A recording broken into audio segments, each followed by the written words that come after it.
काम के वक्त पता नहीं कहाँ चल जाता है, फिर से सो गया। अरे वो पेन कहाँ है? जी मैम साहब। सो गया था क्या? हाँ नहीं मैम साहब, मैं तो बाहर घास काट रहा था। घास के साथ साथ तूने केबल की तार भी काट दी क्या? सारे के सारे चैनल गायब हो गए थे, कुछ भी नहीं आ रहा है। मैम साहब अभी सेटअप बॉक्स वाले को फोन करके बुलाता हूँ और दूसरे दिन इसका डब्बा जवाब दे जाता है। हाँ जल्दी कर, पहले देख। नमस्ते। नमस्ते। नमस्ते मैम साहब। अब कीर्ति प्रसाद नाम है हमारा। बहुत प्यार से लोग किट्टू कहते हैं। केबल बनाने आया हूँ, केबल मैकेनिक हूँ। आपको कैसे पता चला कि केबल में समस्या है? हमने तो कोई शिकायत भी नहीं की अभी तक। अरे वो मैम साहब ऐसा है कि ये मोहल्ला में सबका ही प्रॉब्लम है, तो हम सोचा कि आपके यहाँ भी पूछ लूं। हाँ भैया, हमारा भी केबल ठीक कर दो, मेरा सीरियल निकला जा रहा है। बस मैम साहब 2 मिनट, सब ठीक कर देंगे। हाँ जल्दी करो। ये कैसे हो सकता है? केतन अंकल ने पिछले 10 साल से हाउस टैक्स नहीं भरा। अंकल ऐसी गैर जिम्मेदाराना हरकत कर कैसे सकते हैं? लगता है उनकी खबर बहुत अच्छी तरह से लेनी पड़ेगी।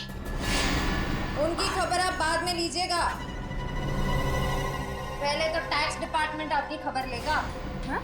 देखिए, आप जानते नहीं हैं मेरे बॉस कितने गुस्से वाले हैं। आपके बॉस? हाँ, मेरे बॉस मिस्टर दयानंद। लेकिन वो हमारी खबर क्यों लेंगे? ये घर तो केतन अंकल का है ना, और सारी प्रॉपर्टी के मालिक वो है। तो बुलाइए उन्हें, कहाँ है वो?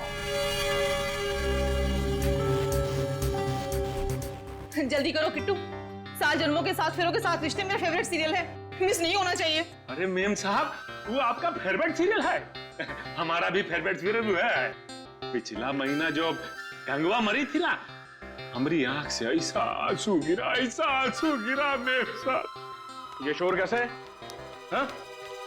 दिख नहीं रहा, टीवी खराब हो गया। हेलो सर, माई सेल्फ कीर्ति प्रसाद। बहुत प्यार से लोग मुझे ठीक है चलो। अबे तुमने दवाई खाई? तुम्हें मालूम है ना प्रज्वल कि बिना टीवी देखे बिना सीरियल देखे मेरे को दवाई नहीं लेती हूँ मैं। अरे टीवी खराब है, ये ठीक नहीं होगा कि तुम दवाई नहीं खाओगी। तुम बहुत बुरे हो। दवाई खाओ ना, बी ए गुड गर्ल। लो। रुको। क्या हुआ? मैं बताना भूल गया तुम्हें, डॉक्टर ने तुम्हारी दवाइयाँ चेंज की हैं। हाँ ये लो। ये बहुत कड़वी होगी। अरे नहीं होगी कड़वी भी, खा के तो देखो। पहले ही डर जाती हो। नहीं है ऐसा कुछ, खाओ ना। वेरी गुड, ये हुई ना बात। अरे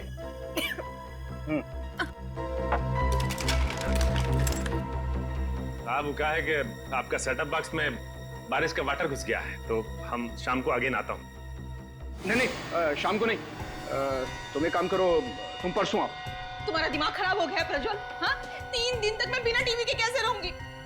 और किट्टू, हमारी छत तो टपकती ही नहीं है, तो सेटअप बॉक्स में पानी कहाँ से घुस गया?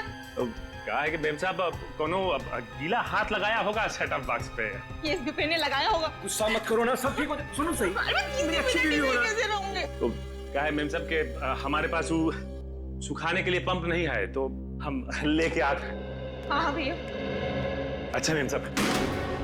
क्या गिराया तूने? तोड़ा तो नहीं कुछ? अरे नहीं साहब, कुछ नहीं। जाओ यहाँ से। हाँ हम आते हैं सर। क्यों गुस्सा कर रही हो तुम?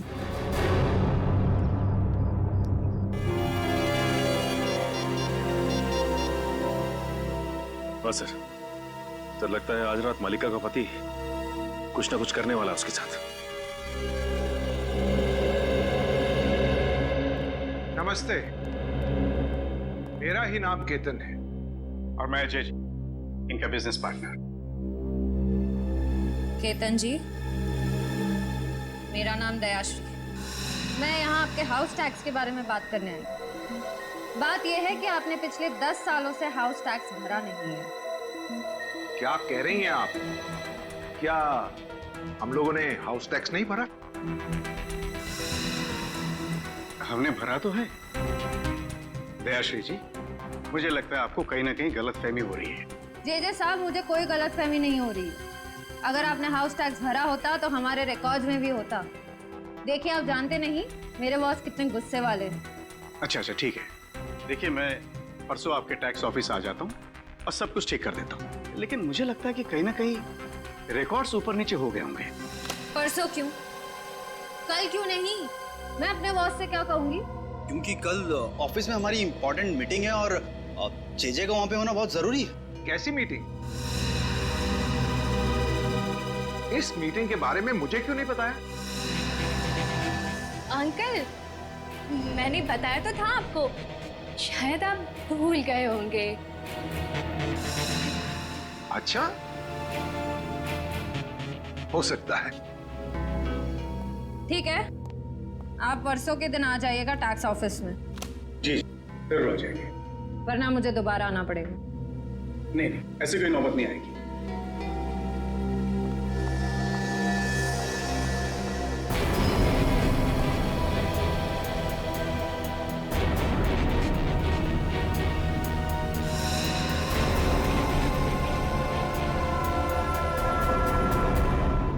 केकर से भागा? हॉस्पिटल से? नहीं, मुझे नहीं लगता, बहुत दूर गया होगा। हाँ? नहीं,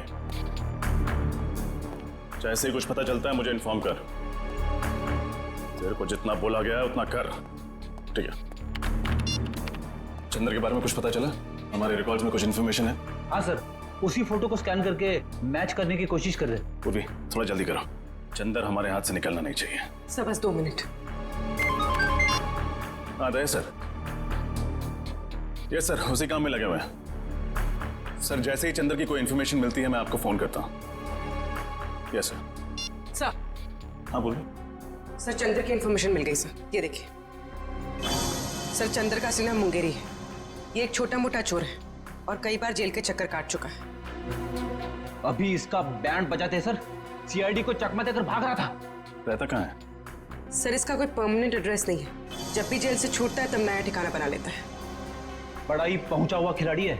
आज तो आएगा ही, कब तक आंख में चोली खेलेगा हमारे साथ? सर इस चंद्र तक हम पहुंचेंगे कैसे? वो है ना हमारा खिलाड़ियों का खिलाड़ी, वो लाके देगा हमें चंद्र की कुंडली।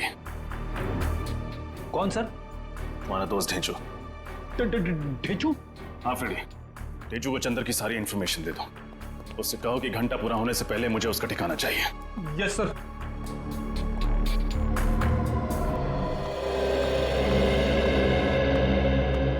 नमस्ते, जरा ये फोटोज देखना।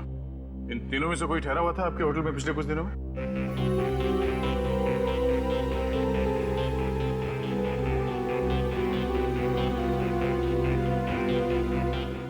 ठीक है, थैंक यू। नहीं सर, ये तीनों तो नहीं आए थे, पर एक अजीब सा आदमी आया था जिसकी दाढ़ी थी और दिन में काला चश्मा पहन के रखा था और उसके पास में आईडी कार्ड भी नहीं था। आईडी प्रूफ नहीं था और आपने उससे होटल में ठहरने दिया? नहीं सर, बगैर आईडी के तो हम किसी को होटल में नहीं ठहराते। पास में ही सेवापूर्ण नाम का गेस्ट हाउस है, मैंने उसे वहां भेज दिया। सेवापूर्ण गेस्ट हाउस? हाँ सर, ऐसा एक आदमी आया तो है यहाँ पर, 10 दिन से यहीं पर रुका है। अभी भी होटल में ही है? जी नहीं, अभी तो बाहर गया है, शाम तक ही लौटेगा। बिना आईडी के तुमने उसे 10 दिन यहाँ पे ठहरने दिया? हाँ? जानते हो ना ये गैर कानूनी है, सरकार के नियमों को तोड़ा है तुमने। गलती हो गई सर, आगे से किसी को भी बिना आईडी कार्ड के नहीं रुकने दूंगा। जरा ये फोटो देखो, इन दोनों में से कौन था वो? नहीं सर, इनमें से तो किसी के जैसा नहीं दिखता। उसकी तो दाढ़ी थी सर। दाढ़ी मुझ नकली भी हो सकती है, ध्यान से देखो और पहचानो कौन है वो। नहीं सर, दाढ़ी हटाने के बावजूद भी वो इनमें से किसी के जैसा नहीं दिखेगा। अच्छा, तुम्हारे होटल में सीसीटीवी कैमरा है जहाँ पे उसका चेहरा देख सकते हैं? नहीं सर, छोटा सा गेस्ट हाउस है, गलती से कभी कभार 1-2 लोग आ जाते हैं, वो सीसीटीवी कैमरा अफोर्ड नहीं कर सकते ना सर। उसके बारे में कुछ बता सकते हो? कब उठता है, कहाँ जाता है, कब लौटता था वो? नहीं सर, उसके आने जाने का तो कोई ठिकाना नहीं था। कभी कभी सुबह निकल जाता था, कभी दोपहर को, कभी शाम को जल्दी लौट आता था, तो कभी कभी रात के 3-4 भी बज जाते थे सर। अच्छा,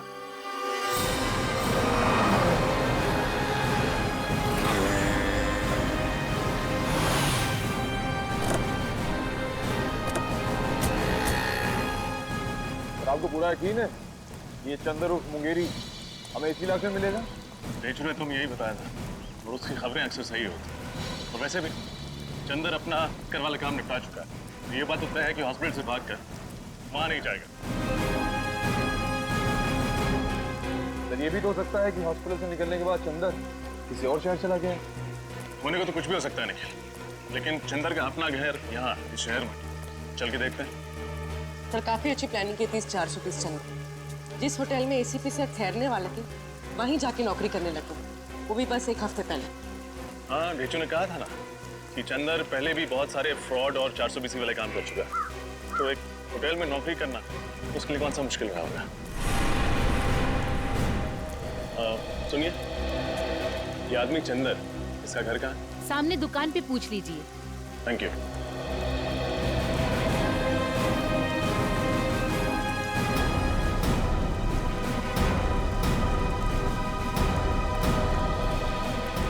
भाई साहब, ये चंदर का घर कहाँ है? जी नहीं मालूम। मुंगेरी? आप मुंगेरी ढूंढ रहे हैं? हाँ, मुंगेरी ऑफ चंदर। मिले तो उससे कहिएगा कि मेरे पैसे लौटा दे। 6 महीने पहले उसने मुझसे 10,000 रुपये उधार लिए थे, कहा था 1 हफ्ते में लौटा दूंगा। अभी तक 10 रुपये नहीं लौटाए। हाँ, बोल देंगे। लेकिन वो रहता कहाँ?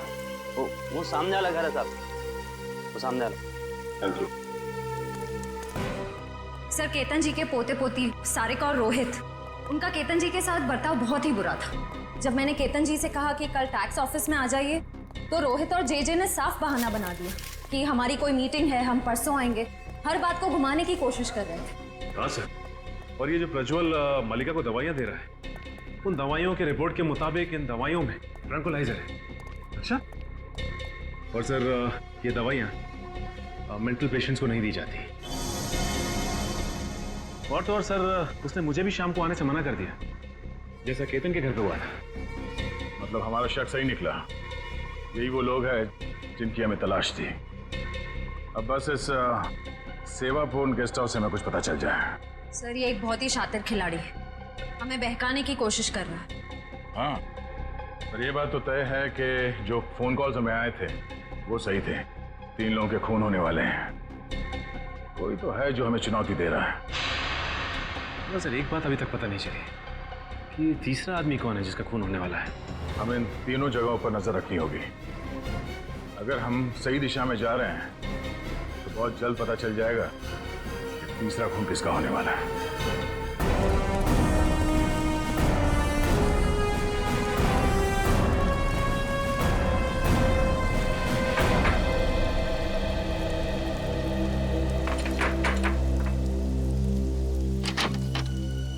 जी कहिए। मुंगेरी से मिलना। आप लोग? सीआईडी। निखिल पूर्वी, देखो कहाँ है?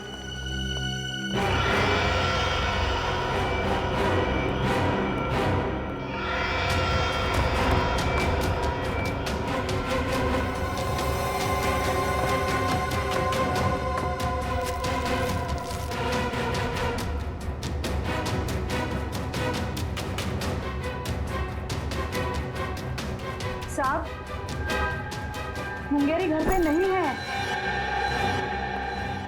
आप उसे बचाने की कोशिश मत कीजिए। ये जूते, ये बैग उसी के हैं ना? हाँ, आज सुबह ही लौटा है वो किक्कर से।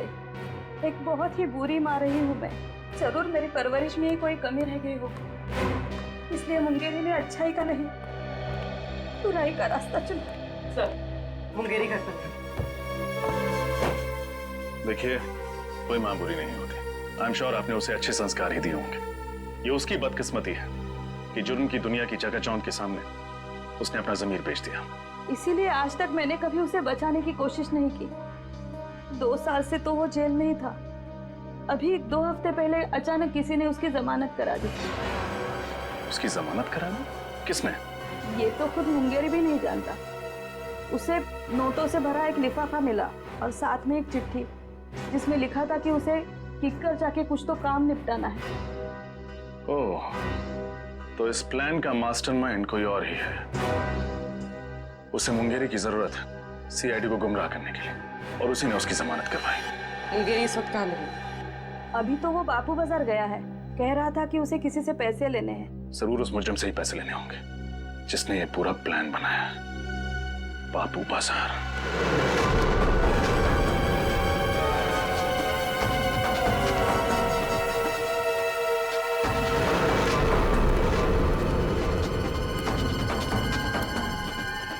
यहाँ देखते हैं। सर वो रहा चंदर।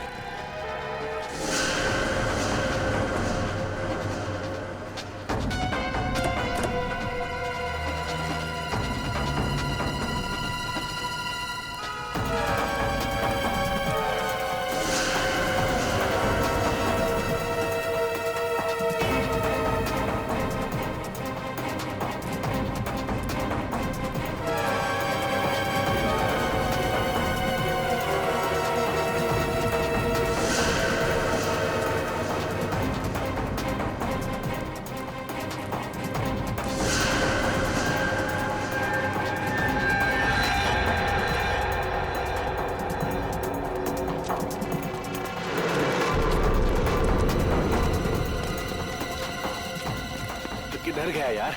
देख है वो देख। अच्छा इधर से चल चल चल चल।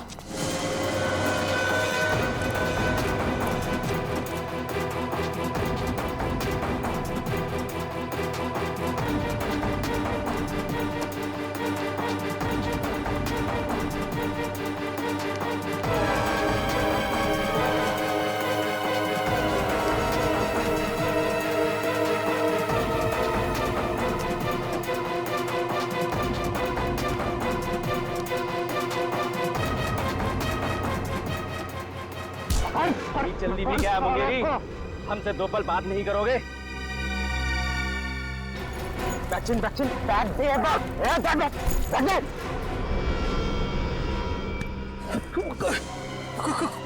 कौन है तुम लोग?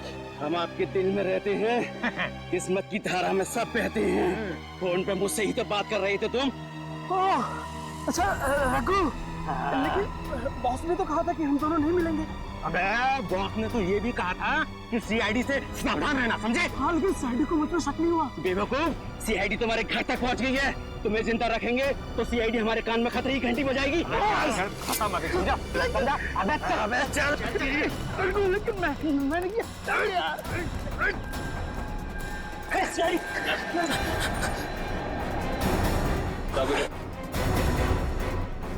खतरे की घंटी भी बजाएंगे और इंसाफ की लोरी भी सुनाएंगे। मुझे कुछ नहीं मालूम साहब, मुझसे तो सिर्फ इतना कहा गया था कि मुंगेरी को खत्म कर दो सर। किसने कहा था? किसने कहा था? बॉस ने कहा था, बॉस ने। कौन है तुम्हारा बॉस? सर कुशल। कुशल? सर कुशल तो वो होटल मैनेजर है। सर उसी ने मुझसे कहा था सीआईडी को सारे फोन कॉल्स करने के लिए। मुझे तो ये भी नहीं पता है कि मरने वाले कौन है और मारने वाला कौन है। निकल, ले जाए ना। चल। हट, हट। अपनी किकर वाली टीम को इन्फॉर्म करना पड़ेगा। पता नहीं क्या चल रहा है इस कुशल की खोपड़ी में। ध्यान से देखो सीढ़ी। ये मुझे क्या हो रहा है? मेरा सर क्यों चकरा रहा है?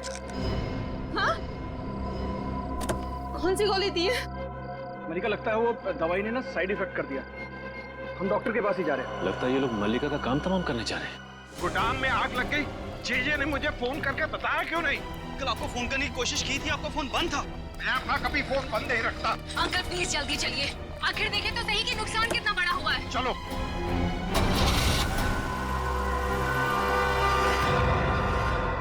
मैं मल्लिका को इस तरह से मौत के मुंह में जाने नहीं दे सकता। कुछ ना कुछ करना होगा उसके लिए।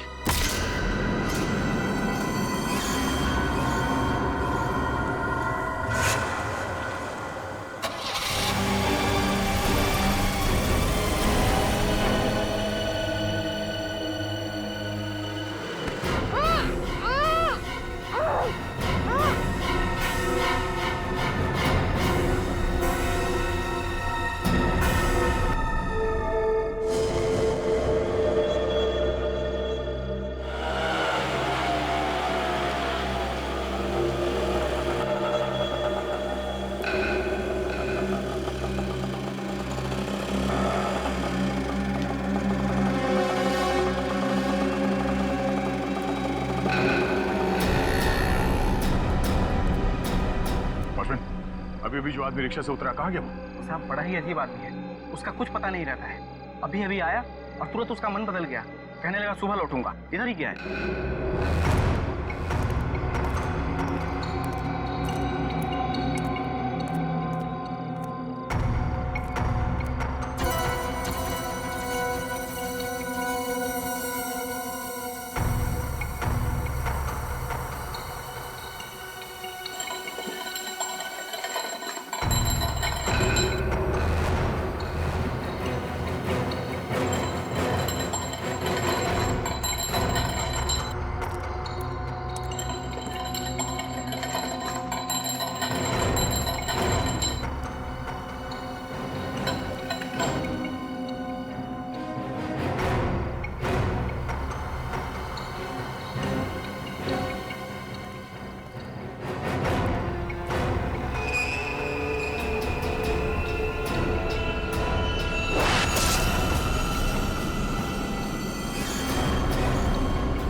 होने दूंगा मैं मलिका को। कुछ नहीं होगा उसे। कुछ नहीं।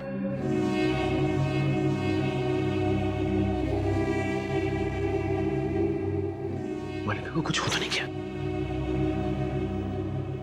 कुछ नहीं हो सकता सर।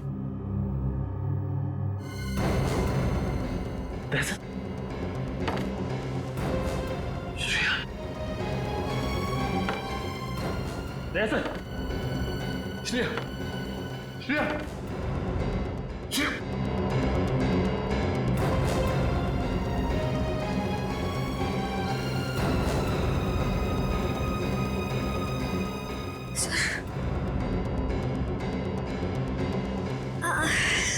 मेरे सर में बहुत दर्द हो रहा है। सर,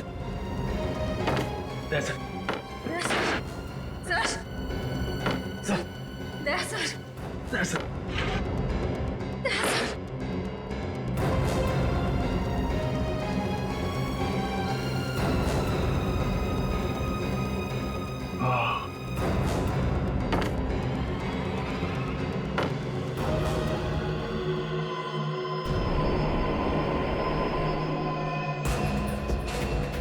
लाड़ी वाला खूनी।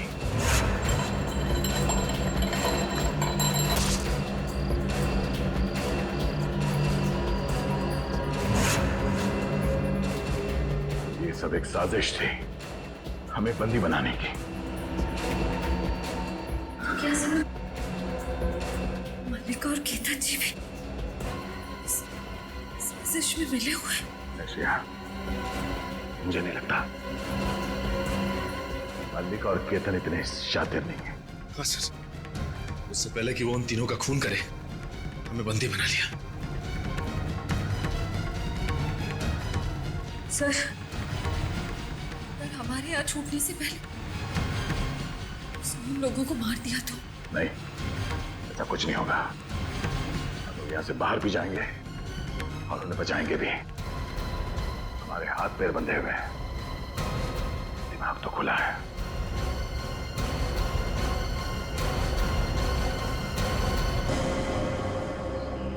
क्या सोचा था तुमने? हमारे 3 ऑफिसर्स को गायब कर दोगे और हम मक्खियां मारते रहेंगे? माफ कर दीजिए साहब, मुझे माफ कर दीजिए। मैंने ये सब पैसों के लालच में किया है साहब। किसने दिए पैसे? बोल। वो अभय और माया है साहब। अभय और माया?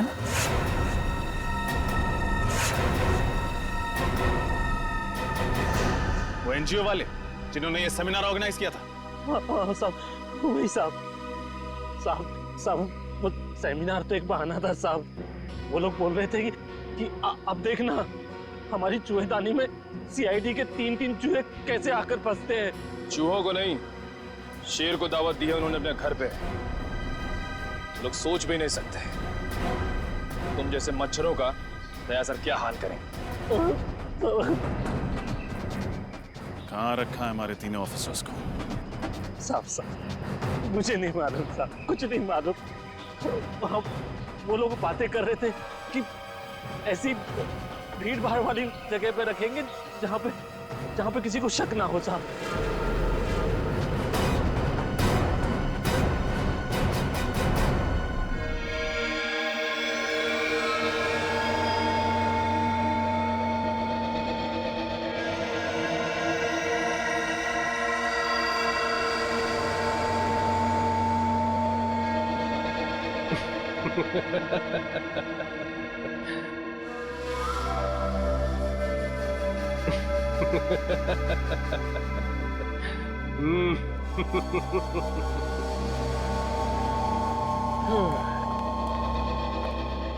बॉस अंदर आ जाए। अरे अभय माया, आओ आओ। बहुत अच्छा काम किया है तुम दोनों ने, बस एक कमी रह गई। कमी? वो क्या बॉस? अरे उन सीआईडी वालों के पिंजरे में कैमरा नहीं लगाया ना तुम लोगों ने। मैं देखना चाहता था कि सीआईडी वाले कैसे चीखते हैं, चिल्लाते हैं, गुर्राते हैं। वो सीआईडी वालों को तड़पाने का मजा ही कुछ और है। बॉस सब इतनी जल्दी हो गया कि उनके सेल में कैमरा लगाने वाली बात दिमाग से ही निकल गई। नहीं नहीं, कोई बात नहीं। ये अच्छा हुआ कि तुम मल्लिका और केतन के कमरे में कैमरा लगाना नहीं भूले। लेकिन बॉस, आप इन दोनों के साथ क्या करने वाले वाले हो? बम।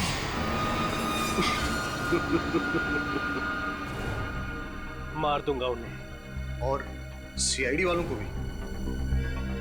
इन 3 बेगुनाह लोगों को ना बचाने के पछतावे में ये सीआईडी वाले खुद ब खुद मर जाएंगे।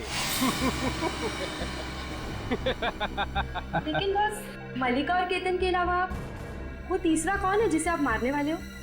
तीसरा, वो तीसरा ही तो है तुरुप का इक्का, जिसकी मौत से सीआईडी वालों के हौसलों की भी मौत हो जाएगी। तुम बस देखते जाओ। बॉस, हमारा काम तो हो गया है, तो क्या हम किक्कर छोड़ के जा सकते हैं? तुम दोनों कुछ दिनों के लिए अंडरग्राउंड हो जाओ। तुम दोनों के पैसे तुम्हारे बैंक अकाउंट में ट्रांसफर कर दिए गए हैं। Thank you boss. अब होगा सीआईडी का सर्वनाश।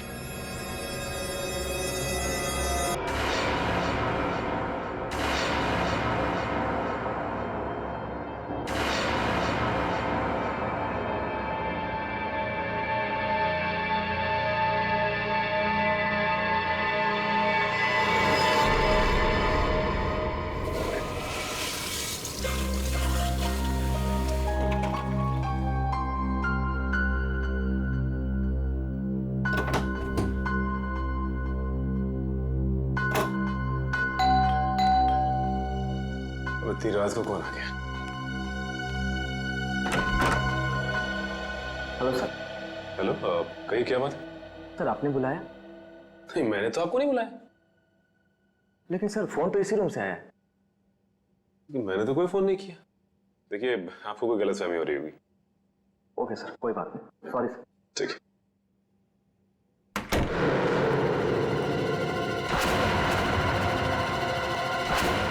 सवाल है, मैंने तो कोई फोन किया ही नहीं, तो फिर फोन कहां से?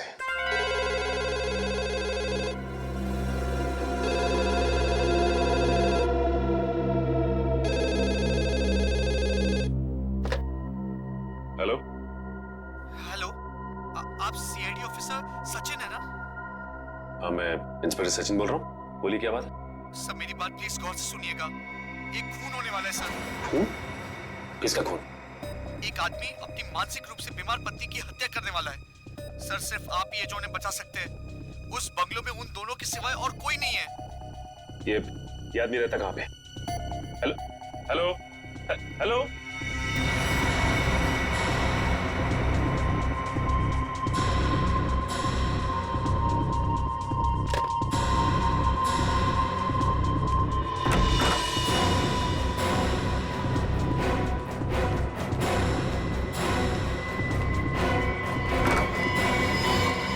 तुम क्या? एक आदमी का फोन आया था, उसने कहा किसी की जान को खतरा है। सर, मुझे भी ऐसा ही एक फोन कॉल आया था। तुम्हें भी फोन कॉल आया? क्या कहा उस फोन करने वाले ने? सर वो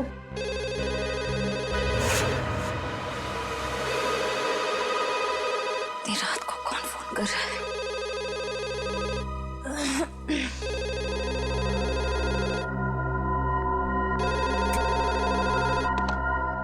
हेलो इंस्पेक्टर श्रेया सीआईडी से। जी बोल रही हूँ। जी मैं आपको बताना चाहती हूँ कि एक बुजुर्ग की जान को खतरा है। उनके रिश्तेदार उन्हें दौलत के लिए मारना चाहते हैं। कौन बोल रही हैं आप? कहाँ से बोल रही हैं? देखो मैं कौन हूँ, कहाँ से बोल रही हूँ ये जरूरी नहीं है। आपके पास सिर्फ 48 घंटे हैं उन्हें बचाने के लिए।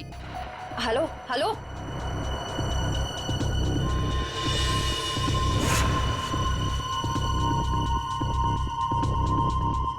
बुजुर्ग आदमी? सर, मुझे जिस आदमी ने फोन किया उसने ये बताया कि एक मानसिक रूप से बीमार पत्नी को उसका पति मारना चाहता है। फोन पे जिस आदमी से मेरी बात हुई उसने ये नहीं बताया कि कौन मरने वाला है। हाँ वो तो हो गया, आज सेमिनार ठीक ठाक गिरा। ठीक है, गुड नाइट। ओके।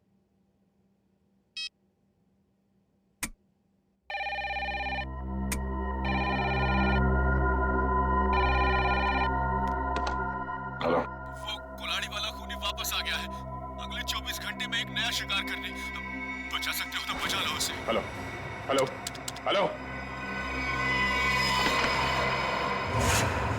एक बुजुर्ग, एक पत्नी, और एक कुल्हाड़ी वाला खूनी। अब ये क्या चक्कर है? तीनों की जान बचाने के लिए सबसे पहले हमें ये पता करना पड़ेगा कि फोन किसने किया था। चलो।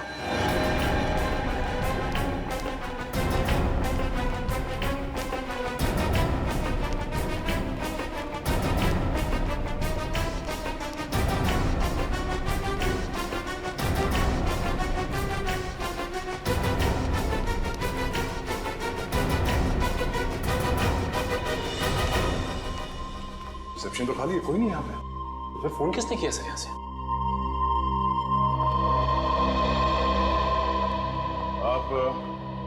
आप यहाँ के रिसेप्शनिस्ट हैं? हाँ जी, कोई प्रॉब्लम? हमारे कमरों में जो कॉल्स अभी अभी आपने ट्रांसफर किए थे, वो किसने किए थे? मैंने? नहीं तो। और बिना गेस्ट की परमिशन के हम कोई फोन कॉल ट्रांसफर नहीं करते सर। अगर आपने फोन कॉल ट्रांसफर नहीं किया तो हम तीनों के कमरे में फोन कॉल कहाँ से आया? सर ट्रस्ट मी, मैं इस बारे में कुछ भी नहीं जानती हूँ, प्लीज मेरा यकीन करिए। वैसे कितनी देर पहले आपको ये कॉल्स आए थे? ये तकरीबन 5 मिनट पहले की। पर 5 मिनट पहले मैं रिसेप्शन पे नहीं थी सर, मैं कुछ काम से बाहर गई थी। ओह, शायद इसी बात का फायदा उठा के किसी ने यहाँ से कॉल ट्रांसफर किया है। रूबी, क्या बात है? कोई प्रॉब्लम है क्या?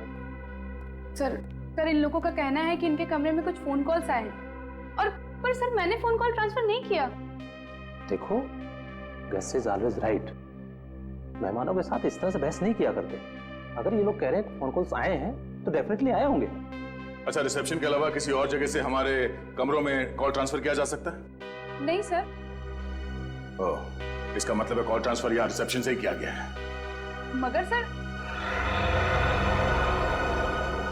हाँ सर, जाने से पहले मैंने चंदर को यहाँ रुकने के लिए कहा था। ये चंदर कौन है? हमारे स्टाफ का मेंबर है सर। और ये चंदर इस वक्त कहाँ है? कहाँ है?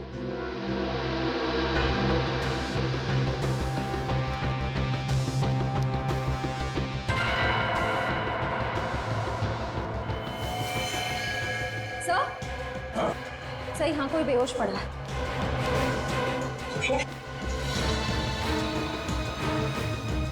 मैम प्लीज जरा पानी लेके आइए। या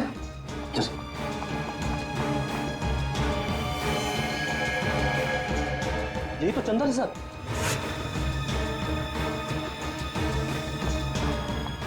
ये लीजिए सर।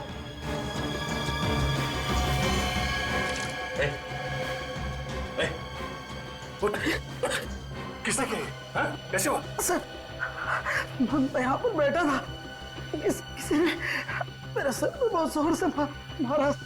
कौन था वो? चेहरा देखा उसका? हाँ सर, वो एक औरत और एक आदमी। उसका स्केच बना सकते हो? हाँ सर, हाँ। ठीक है। मैनेजर साहब, एम्बुलेंस को फोन करो, हॉस्पिटल ले जाना पड़ेगा इसे, जल्दी। सर, जरूर वो लोग हम पर नजर रखे हुए थे। उन्हें ये पता था कि हम कौन सी होटल में ठहरे, कौन से रूम्स में ठहरे। हाँ सर, अगर इन हादसों के बारे में उन्हें हमें बताना ही था तो सुबह जब हम सेमिनार में आए थे तो भी बता सकते थे। इतनी रात को फोन करके बताने का क्या मतलब? ये सब एक इत्तेफाक नहीं है, सोचा समझा गया प्लान है ये। पहले हमारा यहाँ किक्कर जैसी जगह पे सेमिनार के लिए आना, उसके बाद हमारे कमरों में फोन कॉल्स। पहले में ये पता करना होगा कि वो 3 लोग कौन हैं जिन पे हमला होने वाला है। हाँ अभिजीत, छोटा सा शहर है ये किक्कर, मगर पता तो करना पड़ेगा ना कि कौन है वो बीमार औरत जिसका पति उसे मारना चाहता है और वो बुजुर्ग जिसके पोते पोतियां उसकी जान लेना चाहते हैं। नहीं, तुम्हारे आने की जरूरत नहीं है। श्रेया गई है पता करने के लिए, आ रही होगी।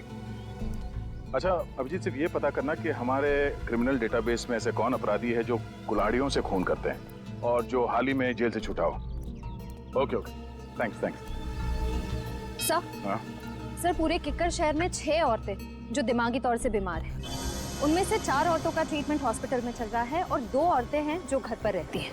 उन 2 औरतों में से एक औरत है जो शादीशुदा है, मल्लिका। और वो बुजुर्ग? सर ये है वो बुजुर्ग की फोटो। इनका नाम केतन है, किक्कर शहर के सबसे बड़े रईस हैं। अगर इन्हें कुछ हो जाए तो इनकी पूरी जायदाद उनके पोते पोतियों को जाएगी। मल्लिका और केतन, इनके घर चल के देखना पड़ेगा। सर क्यों ना मलिका के पति और केतन के रिश्तेदारों को हम गिरफ्तार कर लें? नहीं श्रेया, जुर्म करने का सोचना गुनाह नहीं है, जुर्म करना गुनाह है। इन लोगों को बिल्कुल भनक नहीं लगनी चाहिए कि हमें सब पता चल गया है। रंगे हाथों पकड़ना है इन सबको। सर, हाँ, ये रहे उन 2 लोगों के स्केच जिन्होंने चंदर पर हमला किया और उसे बेहोश किया। ये दोनों तो? हाँ सर, ये दोनों वही हैं जो हमें सेमिनार में मिले थे।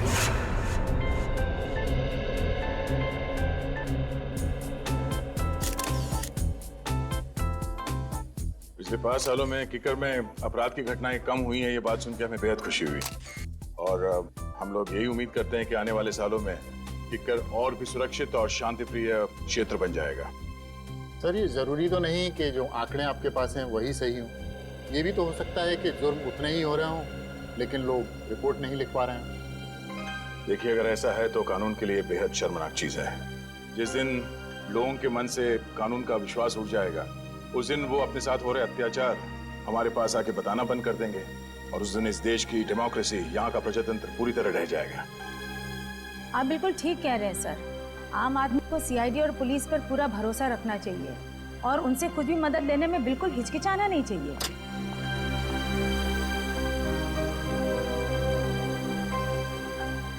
चलिए सर, खाना खा लेते हैं। हमारा अगला सेशन 3 बजे तक शुरू हो जाएगा, तो आप सबसे निवेदन है कि प्लीज ठीक समय पर आ जाइए। चलिए सर।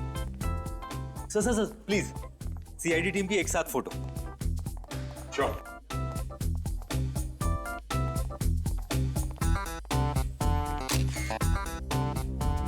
Thank you sir.